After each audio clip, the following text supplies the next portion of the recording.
Hi, harka fuunee akkam jirtu hordoftoota Oromoo koo chaanaalii arrammoo viidiyoo biraa qabadhee gara keessanitti dhufeera.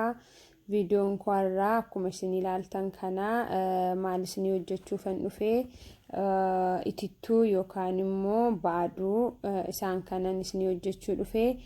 Itittuun nuun jennu isa urgoo jennuudha jechuudha. Baaduun immoo isa IB jennuudha. Gosa lamaan hojjedhee isinitti agarsiisa jechuudha. Isaaf immoo maal fa'aa akkana barbaachisu immoo kunoo duraa duubaan akkuma isinitti mul'atu kaawwadheera. Aannan inni qadaada diimaa kuni hool milkisa jedhamuudha jechuudha. Aannan isa kanan gargaarama maaliif furdaadha gatii jedhamuufini aannan isa kanatu wayyaa inni biraa yeroo gootan bishaantu itti baay'ata. Itti immoo veneegariin na barbaachisa. Dhumarratti immoo yoogartiinis ittiin fayyadama akkan itti gargaaramu isinitti agarsiisa. Yoogartii, venegarii fi aannanidha jechuudha. Isaan kana sadan qabadheen gara abiddaa irratti darbinee hojii isaa jalqabna.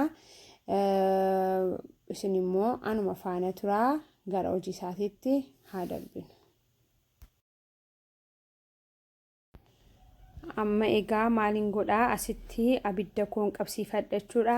Abidda keessanii yeroo qabsiifattanii humna isaa baay'ee guddaarra siin kaayinaa, baay'ee xiqqoo isaarra siin kaayinaa, giddu galeessa isaa godhadha. Maaliif distii keessanii yeroo qabatu dhandhama addaa fideetu isin jalaa mi'aawuu dida. Kanaaf distiin keessan akka hin qabannee fi amma dandeessanitti humna isaa gadi qabadha. Sa'aatii dheeraa fudhachuu wayya humna isaa gadi qabdanii. Waan gaarii hojjetattanii baafachuu fi egaa akkuma isinitti mul'atu aannanii gara distiitti garagalchadheera. Akkuman distii kanatti garagalcheenini venegarii itti naqatoon taane xiqqoo isheen eega firiijii keessaa bahee waanta ta'eef aannanichi xiqqoo see eegeen amma akkuma isinitti mul'atu nan isaa xiqqoo see eega ho'ee booda maalan godha jechuudha. Venegarii koon itti naqaa jechuudha. Amma akkuma isin argitan birciqoo bishaan itti dhunnu tokko venegarii koon itti naqaa. Yoo feetan immoo tokko walakkaas yoo gootan gaariidha. An garuu tokkuman itti godha. Haala kanaan gaafan itti godhu akka ciccituu ta'e akka wal qaqqabachuu ta'a. Yeroo akkas ta'u gara furdisuutti geessaa jechuudha. Aannan keenya walitti qabee bishaanii fi aannanicha gargar baasa jechuudha. Haala kanaan akkuma isinitti mul'atu eegan akkasitti qopheeffadhee booda takka eega eeddanii booda kara bukkee isaan itti bubbuutanii ilaaluudha. Amma kunoo haala kanaaniin itti bubbu'aa ilaalaa yeroo itti argitanii aannantu mul'ata. Aannanni yeroo mul'atu nuun qaqqabne jechuudha. Yeroo akkas gadi qabdanii bishaan isaa duwwaan mul'atu immoo nuu qaqqabeera jechuudha. Kanaaf amma maalan godhaa xiqqoosee eeguun qabaa jechuudha. Sa'a xiqqooshee maaliif bishaan duwwaan gaafa ba'u arguu fi akkasittiin qaqqabachaa ilaalaa. Yeroo akka kanatti bishaan duwwaa ta'u nuu qaqqabeera jettanii abidda keessanitti dhaamsitu jechuudha. Danfuu hin qabu, hin danfu waanta ta'eef yeroo danfu deebi'ee aannan keessan balleessaa. Kanaaf eeggadha. Akka kana godhee daqiiqaa xinnoosee nan eegaa. Ija kootiinis ilaalaa, bukkeenis itti bubbu'aa nan eegaa. Yeroo biraa immoo itittuu akkaataa biraatti akkaataan itti hojjetadhu isiniif qabadheen dhiyaadha. Amma garuu isinitti mul'ata bishaan duwwaatu mul'ata jechuudha. Yeroon akkasitti gadi qabu amma maal ta'eera jechuudha. Nuu qaqqabeera jechuudha.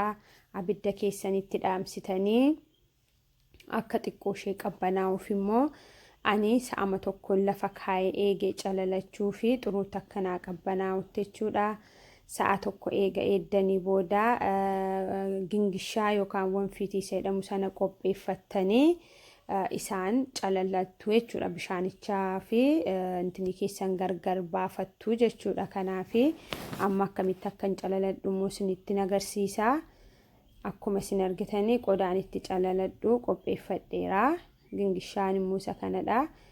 Haala kanaanii eegan bishaanicha jalaa naqadhee booda immoo maal akka fakkaatu isinitti agarsiisa.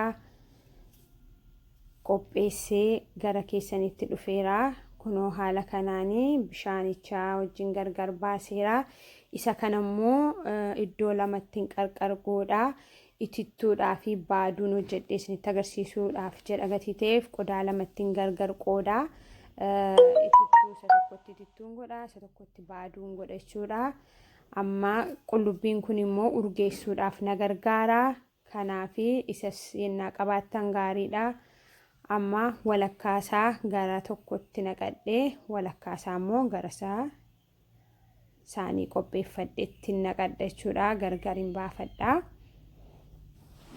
Amma maaliin godhaa jechaadha. Kanatti taanee akkuma isinitti mul'atu inni qodaa xinnoo kana keessatti qopheeffadhee jiru isaa baaduu yookaan aybii jedhamuttan hojjetadha. Yeroo baaduu yookaan aybii kan hojjetattan isuma kanadha bakka. Waa tokko itti makuun isinirra hin jiru. Waan tokkoon gootanii isuma kana yookaan iddoo qabbanaa keessanii yoo firiijii qabaattan firiijii keessa keewwattanii hin bushitu.